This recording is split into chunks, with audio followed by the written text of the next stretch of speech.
what kind of assessment are you doing with that athlete to better understand their points of weakness and their points of strength?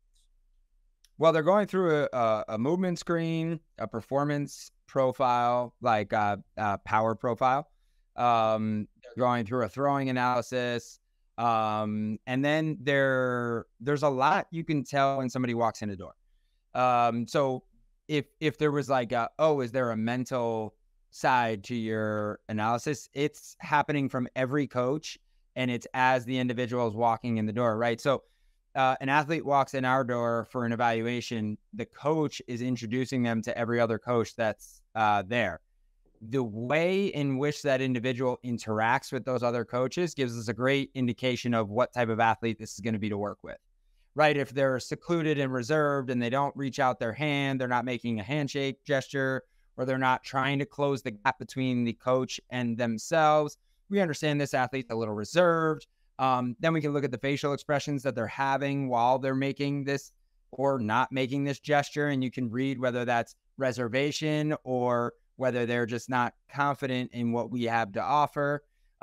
Whereas the vice versa, when you have an athlete who's overly emphasizing the introduction, they're enjoying the conversation, it's a firm handshake, there's direct eye contact, you have an athlete who's probably already bought in. And this is an individual that we can make some really big strides right away because we're not having to step over these hurdles of, trying to get them to feel what it feels like to be in this environment. Not saying that that's more enjoyable or anything like that. It's just when you have an athlete like that, you can get to the ground running right away, as opposed to the opposite. There's some time trying to figure out how to help them navigate in this environment.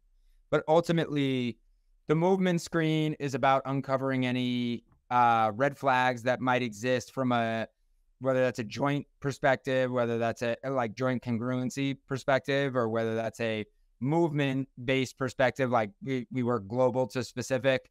And then the power profile is we use our force plates, we use certain performance metrics, we have laser timers for sprinting. So there's like that force profile gets created. And then finally, there's a throwing profile off of them. So all of that coupled together gives us a starting point, right? And Yeah. Mm-hmm.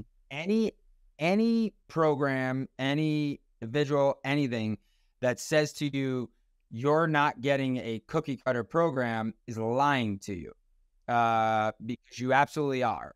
You are getting a program that has likely bucketed you. And now that you've been bucketed, the reason it has to be cookie cutter is because that has been proven to work with other people. And now over the next month, 2 months, 3 months, 4 months, it becomes individualized based on the communication from the athlete to the coach. Without that, there's no individualization that could occur.